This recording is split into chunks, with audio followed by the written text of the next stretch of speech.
Hey, this is Mike. Thank you so much for choosing this video. Today we're checking out a 2022 Hyundai Tucson Limited all-wheel drive hybrid. So this vehicle is very similar to the one that I did not too long ago, the Limited, but this one is the all-wheel drive and it's a hybrid system.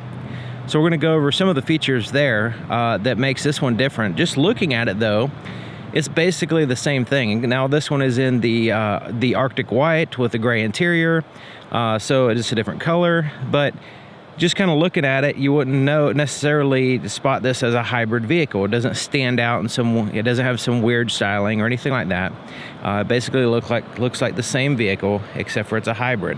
So this is the plug-in hybrid. So it says plug-in back here. So that's one of the few ways you can tell it's a hybrid. The fuel door is on this side, on the driver's side, which we saw on the other vehicle, but this one has the charge port, which is here on the passenger side. And it's pretty simple. It doesn't have any like super fast charging or anything. It's not an electric car. It has a normal, it's the same outlet, same plug system that a lot of electric cars use. It just doesn't have the fast DC charge type thing. You can use a 220 or 110 charger. It comes with a 110 charger, which takes like 12 to 14 hours to charge, which only gives you a little bit over 30 miles of range. But if you upgrade to the 220, which is the level 2 charge system, it only takes about 2 hours. So a lot faster to go ahead and upgrade that, especially since it's really good to plug it in regularly. So the way the plug-in hybrids are, now this vehicle, you can charge it a little bit while you're driving. But it's basically, you don't want to buy a plug-in hybrid and not plug it in, at least sometimes. It kind of defeats the purpose of having a plug-in hybrid if you're not going to plug it in. So you can see this is the gray interior, which looks really nice. And it basically has the same features and space here, even here in the back seat, as the non-plug-in hybrid.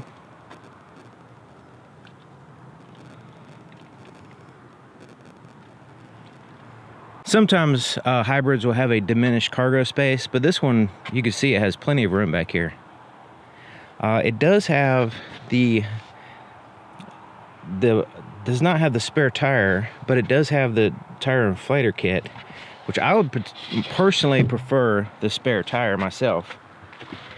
This is where the charge cable is, and you can see it's basically a regular charge cable. 110, so this is the super slow one, 12 to 14 hours, something like that, to charge the vehicle. It has a little screen on it, lets you know it's charging and all that.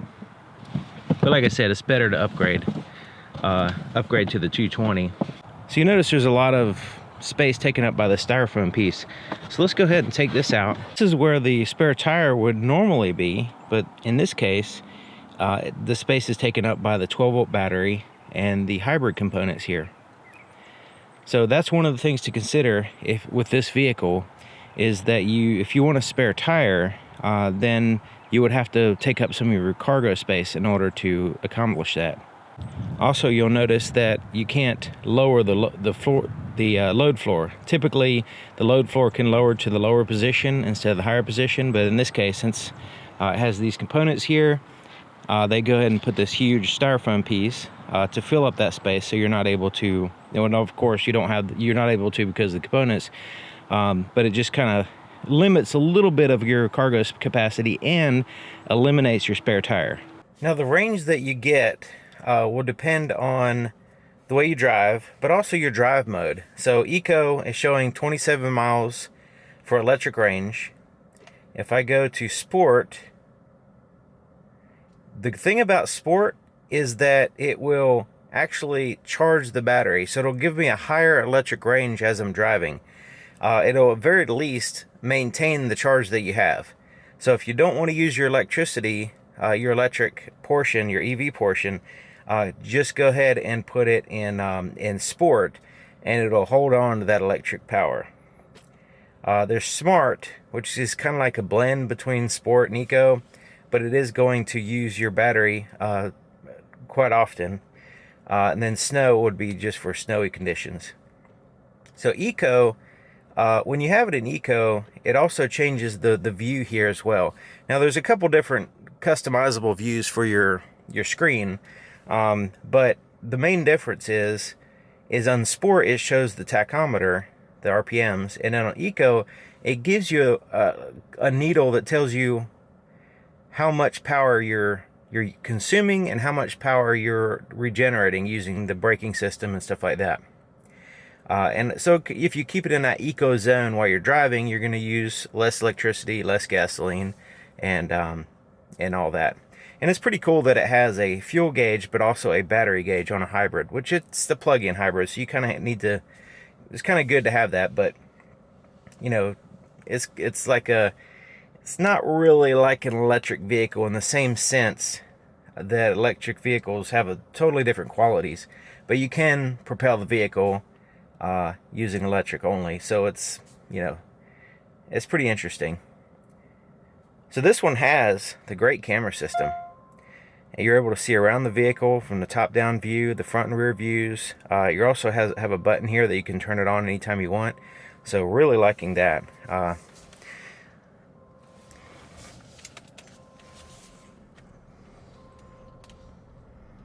Always comes in handy, and it's really good resolution and everything. Screen's a decent size, you can see it.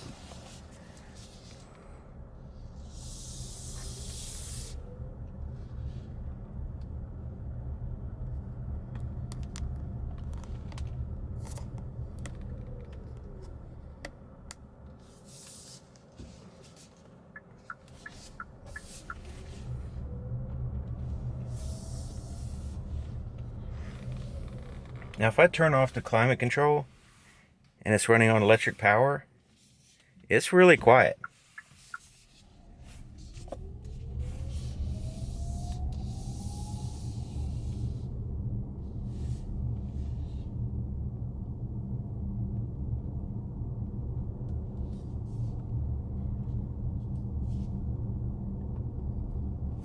I'm going to turn the climate control back on. Diffuse the air and turn the fan down. So I'm going to leave it in eco right now, and it has a button that you can change to EV. Like if you want to force it to go in EV, we'll go ahead and force it to EV right now just so we can see what it's like.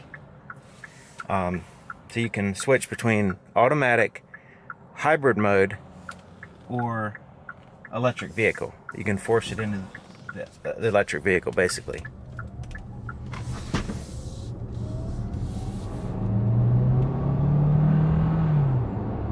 Alright, I pushed the accelerator too much, and basically what it did was it defaulted and went back to the gasoline engine, because the electric part, like I mentioned, you can propel yourself forward with it, but it's not going to give you the full power of the vehicle.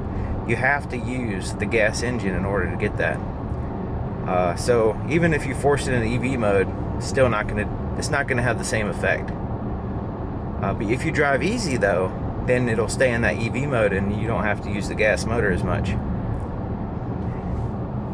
Now a sport mode is very responsive. You can feel it immediately, even with the gas engine on, and then you switch to sport mode. It's like instant, very responsive and peppy, and accelerates fast.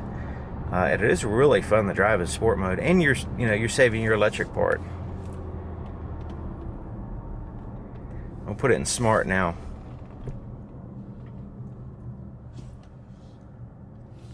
And we'll put it in automatic hybrid electric mode.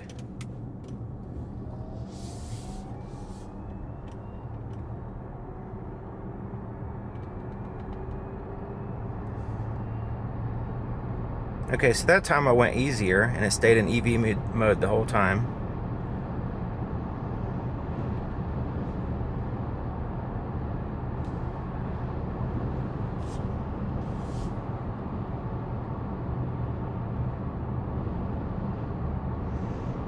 So right now it's just EV.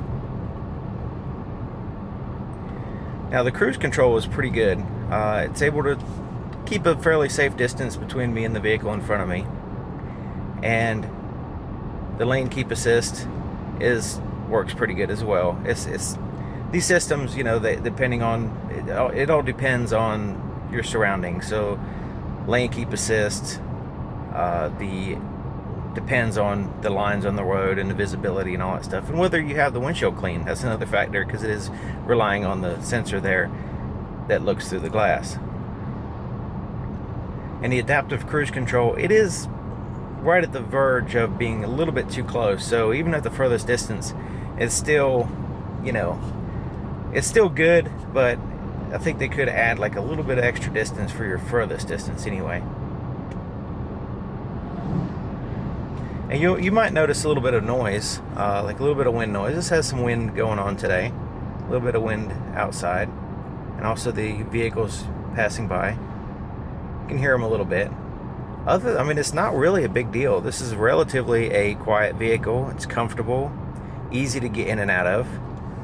You do have EV range, and you know, when I first unplugged it this morning, it was 33 range is what it showed. But then when I turned on the climate control and I started driving, it kind of, you know, bumped it down a little bit to around a little bit under around 29, 30 or something like that. So like I said, it varies depending on how you're using the vehicle as far as the EV range. But having that, if you don't drive that far one-way distance, if you just drive, you know, a few miles a day or whatever, you can do a lot of driving just on electric, a lot of driving. Now, you know, if you do too much, then the gas in the car has to get burned up eventually, so you don't want to leave it in there too long. You know, so you want to cycle the engine regularly as well. But yeah, the plug-in hybrid thing, I think it's useful for a lot of people that could potentially drive a long distance at one time.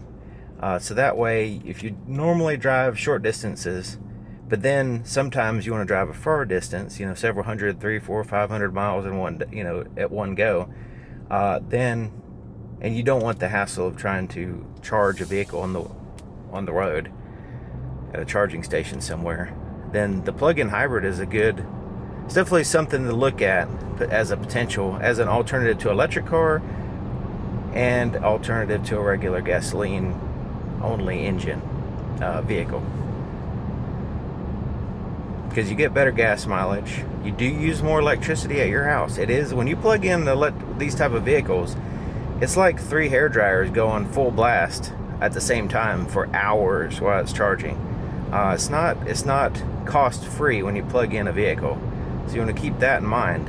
It may save you depending on the price of gasoline, and it depends on the price of electricity in your area. So it's something you kind of have to factor in, these different things. It's usually going to save you money in the long run, though, if you're able to plug in at your house and you're able to do it safely, because the charge cables are not cheap. So if you just plug in the charge cable at night and somebody steals it or whatever, even though they lock, you can still get them out. So that's a factor. You have to be able to have the vehicle in a place where you're not going to worry about the charge cable being stolen. Plug in regularly, either pull in a garage or something like that. Plug in the vehicle, and then unplug the vehicle in the morning before you go, and then remember to replug it in. You know, this is just an extra step that if you're not accustomed to, then it may seem a little annoying that you have to remember to do that. So you might forget to plug it in sometimes, which a vehicle like this, it's not going to make a big difference. Because it's the way it's designed, where you can just put it in sport mode and you can still charge the battery. So it's just going to use more gas because you're powering the vehicle and you're charging the battery at the same time.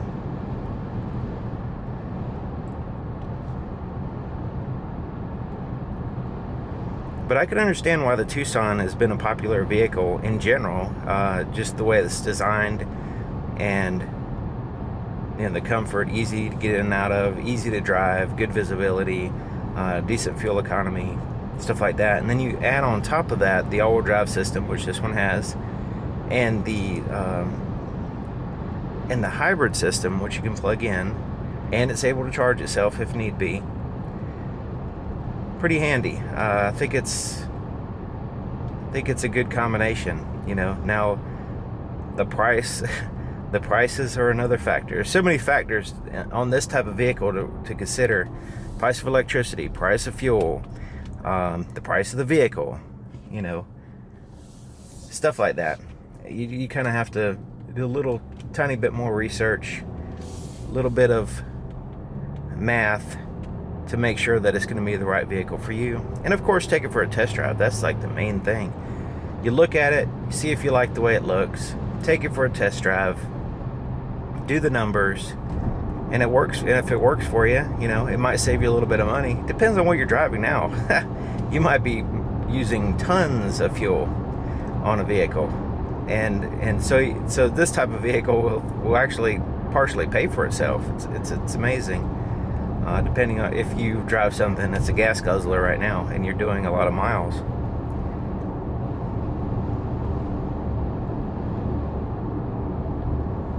I don't know if you see that deer up ahead. If you see one deer, you watch out, but for a potential other one, because they don't usually stick. They usually have buddies.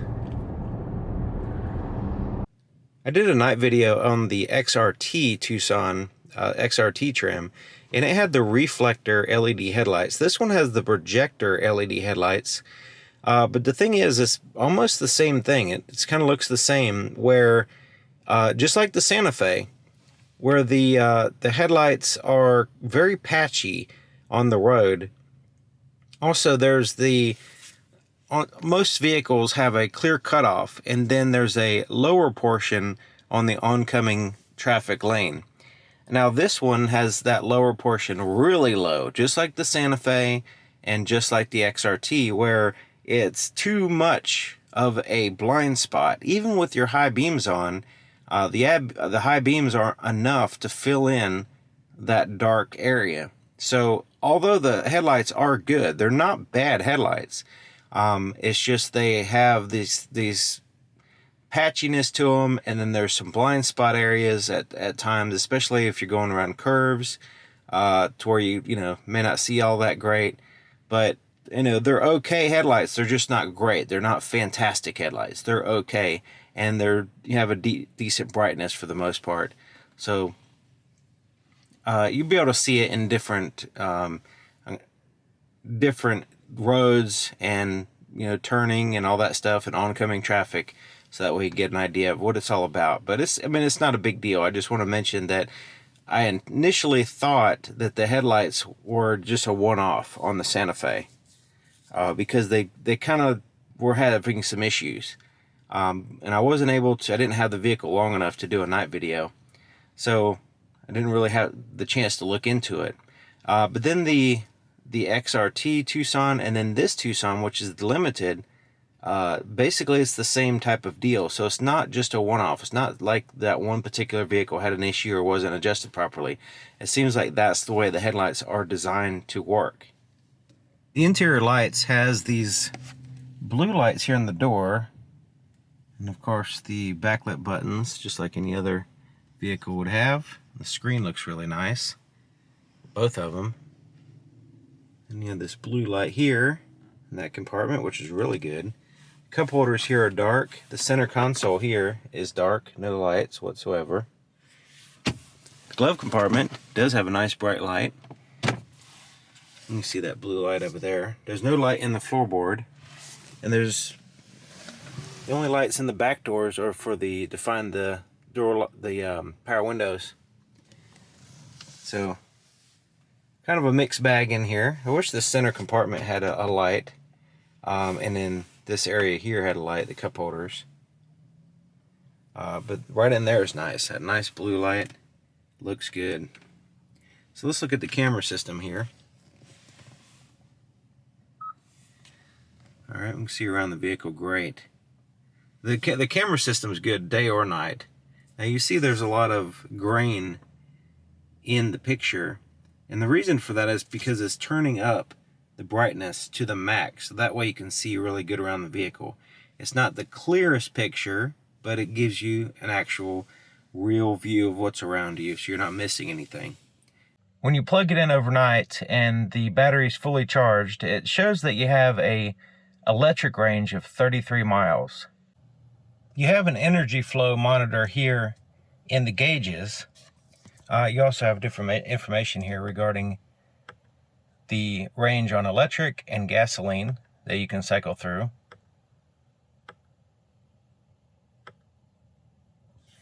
But also here on the screen, on this screen, there is a hybrid information button that you can push. It gives you the EV range. It also shows the energy flow. So as you're driving with the battery, it'll show the flowing from the battery to the wheels. And then when the engine's running, it'll show that it's coming from the engine to the wheels, but also to charge the battery as well. You can go into your charge management settings. This is like a shortcut into the settings. And you can adjust the charging current. You can reduce it. The maximum is around 32 amps on 220. And you can have it reduced, which is like 24 or something like that. And then minimum is like around 20. So that's on 220 off the top of my head. And also you can schedule charging. So let's say you have cheaper electricity in the middle of the night, you can schedule it to charge. You can just go ahead and plug it in, and then it'll just turn the charging on when you tell it to, which is pretty cool.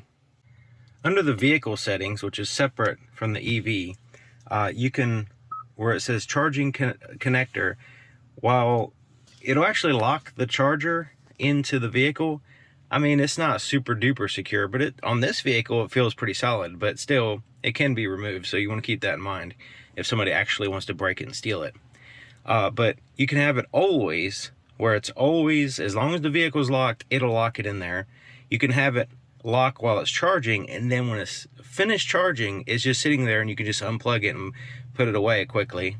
Or you can have it just do not lock. Like if you have it in a secure driveway, or secure driveway, or your garage or something like that. You can just have it just not lock at all. But it's nice to have it lock at least while it's charging, so that way, like, somebody just doesn't unplug it, or play around with it, move it, and unplug it or whatever, and then the whole time you're thinking it was charging when it wasn't. Now on public stations with like electric cars, a little bit more of a problem, but in this particular case, because they just unplug it and then plug it into their car, that kind of thing. So at least having it while charging is a good idea.